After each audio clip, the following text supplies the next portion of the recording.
Telangana Congress incharge Meenakshi Natarajan తన రాజ్యసభ నామినేషన్ని తిరస్కరించడం మీద న్యాయ పోరాటం చేస్తున్నారు.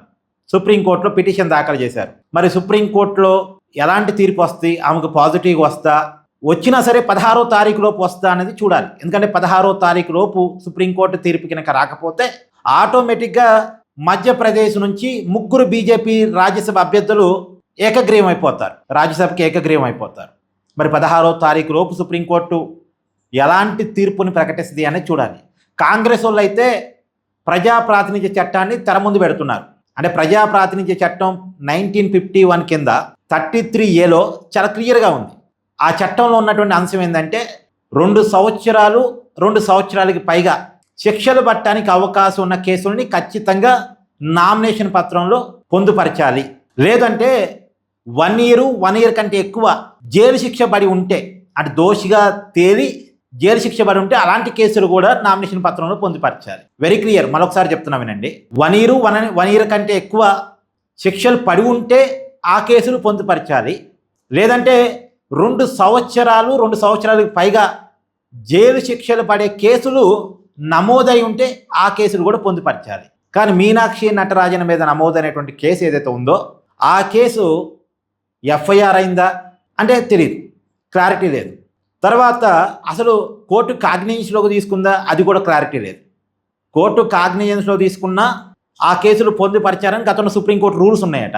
అదే ప్రజాప్రాతినిధ్య చట్టంలో అయితే లేదు, అది మరి సుప్రీంకోర్టు రూల్స్ అయితే ఉన్నాయట. మరి ఈ కేసు కనీసం కోర్టు కాగ్నిజెన్స్లో ఉందా లేదా తెలియదు. అయితే ఇక్కడ ఒక విషయాన్ని మనం మాట్లాడుకోవాలి. అసలు కేసు ఏంటి అంటే మహేశ్వర్ రెడ్డి అనేటువంటి ఒక వ్యక్తి, కాంగ్రెస్ లీడరు, తనను వేధిస్తున్నాడని ఈ మీనాక్షి నటరాజన్కి అలాగే పార్టీ పెద్దలకి ఒక బాధితురాలు ఫిర్యాదు చేసిందంట. ఆ బాధితురాలు ఫిర్యాదు చేసినప్పటికీ కూడా అతని మీద కాంగ్రెస్ పార్టీ వాళ్ళు చర్య తీసుకోలేదట. ఆ చర్య తీసుకోలేదు అన్న దాని మీద బాధితురాలు కేసు పెట్టింది. అర్థమైంది కదా. మహేశ్వర్ రెడ్డి అనేటువంటి ఒక వ్యక్తి ఎవరో ఒక అమ్మాయిని వేధించాడు. ఆ వేధించిన దాన్ని కాంగ్రెస్ పార్టీకి ఆ మహిళ ఫిర్యాదు చేసింది.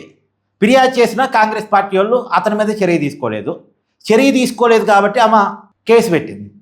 ఆ కేసులో మీనాక్షి నటరాజన్ A4గా ఉన్నారు. కోర్టు నుంచి ఆమెకు నోటీసులు కూడా వచ్చాయట. దానికి ఆమె వివరణ కూడా ఇచ్చారట. ఇప్పుడు నడుస్తున్న చర్చ. అయితే అది కేవలం ప్రైవేట్ కేసు. అందులోనూ ఆమె ఏదో నేరం చేసిన వ్యక్తి కాదు, ఆమె క్రిమినల్ నేరం చేసిన వ్యక్తి కాదు. నేరం చేసిన వ్యక్తి మీద చర్య తీసుకోలేదు అన్నది మాత్రమే ఆమె మీద ఉన్న అభియోగం. మరి ఇలాంటి కేసు పొందుపరచకపోతే మీరు ఎలా నామినేషన్ని క్యాన్సిల్ చేస్తారు అనేది కాంగ్రెస్ వాదన కూడా ఒక రకంగా రైటే. అయితే ఇక్కడ ఒక లాజిక్ ఉంది ఏంటంటే కోర్టు నోటీసులు జారీ చేసిందని కాంగ్రెస్ నాయకులు చెప్తున్నారు. మరి కోర్టు నోటీసులు జారీ చేసిందంటే కోర్టు కాగ్నిజెన్స్లోకి తీసుకుంది కదా. మరి కోర్టు కాగ్నిజెన్స్లోకి తీసుకున్నట్టే కదా అని మరి ఈ కేసును పొందుపరిచారు కదా. ఇది బీజేపీ వాళ్ళు మాట్లాడుతుంది.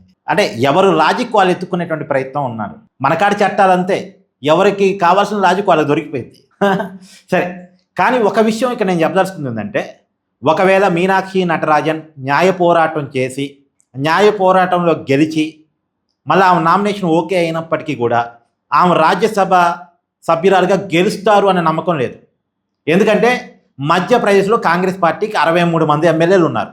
63 మంది ఎమ్మెల్యేలని నిన్న కాంగ్రెస్ పార్టీ అధిష్టానం బెంగళూరుకి క్యాంపుకు పంపించింది. ఒక రిసార్ట్లో పెట్టింది వాళ్ళని బీజేపీ ఎత్తకపోయిద్దామని. 63 మందిలో ఆల్రెడీ 9 మంది హ్యాండ్ ఇచ్చారు. 9 మంది ఆ క్యాంపుకి రాలేదట. ఇప్పుడు మీనాక్షి నటరాజన్ రాజ్యసభ సభ్యురాలు కావాలంటే 58 మంది ఎమ్మెల్యేలు కావాలి. 58 మంది ఎమ్మెల్యేల మద్దతు ఉండాలంటే 63లో 9 మంది హ్యాండ్ ఇచ్చారు అంటే 58 మంది కన్నా తక్కువ ఉన్నట్టేగా. 58 మంది ఓట్లు లేకుండా మీనాక్షి నటరాజన్ రాజ్యసభ సభ్యురాలుగా గెలవలేరు. సో న్యాయ పోరాటంలో గెలిచినా ఆమె రాజ్యసభ సభ్యురాలు కావటం కష్టం. ఇది ప్రాక్టికల్గా ఉన్న నిజం. మరి ఏం జరిగిద్ది అనేటువంటిది చూడాలి. Thank you.